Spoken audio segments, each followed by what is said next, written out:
The opening verse of the Book of Abraham places the story in the land of the Chaldeans.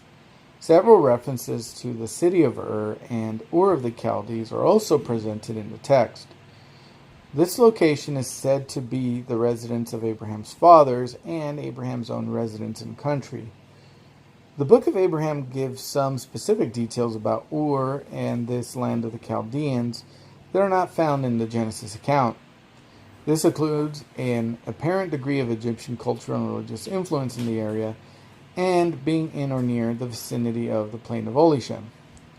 Where exactly is Abraham's Ur of the Chaldees?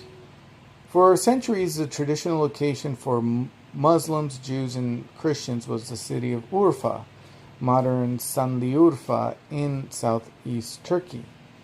In the 1920s, however, the excavations of Sir Leonard Woolley at Tel el Mukayyar in southern Iraq identified an ancient Sumerian city called Urim or Uru. Woolley argued that this site was the location of Abraham's Ur, not the traditional site in Turkey. Woolley's argument has since gained widespread acceptance among biblical scholars. While Woolley's identification of Urim with the biblical Ur has remained popular, other scholars have challenged it. Chief among them has been Cyrus Gordon, a member of Woolley's excavation team, who disputed Woolley's identification on linguistic and archaeological grounds.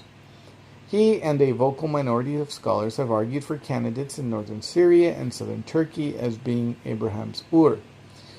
An additional complication besides locating Abraham's Ur is identifying the ancient Chaldeans or Chaldees, mentioned in both the Book of Abraham and the Book of Genesis. Our best current evidence suggests that they were a nomadic Semitic tribe from modern Syria who immigrated into Mesopotamia and established a dynasty that came to power as the Babylonian Empire. The infamous biblical king Nebuchadnezzar was a descendant of these Chaldeans, and by his time the name Chaldean had become synonymous with Babylonian. Unfortunately, we have practically no inscriptional or archaeological evidence for the identity of the Chaldeans before they entered Mesopotamia long after Abraham's lifetime. We therefore still have large gaps in the archaeological record that do not permit us to say much about the Chaldeans during Abraham's lifetime. Latter-day Saint scholars who have approached this question have pointed out that a northern Syrian Turkish location for Ur is much more favorable for the Book of Abraham than a southern Mesopotamian location.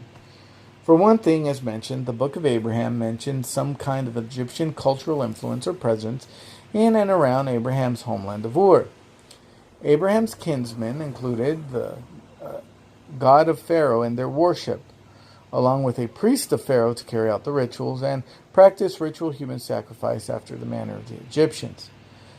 There is presently no evidence for Egyptian influence in southern Mesopotamia during the lifetime of Abraham, but the evidence for Egyptian influence in northern Syria, there is evidence for Egyptian presence in northern Syria at this time.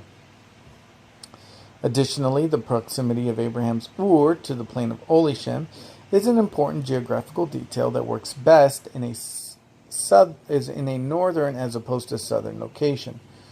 The Book of Abraham's Olishem has been plausibly identified with the ancient city of Ulisum or Ulishum, located somewhere in southern Turkey, although the precise location remains debated.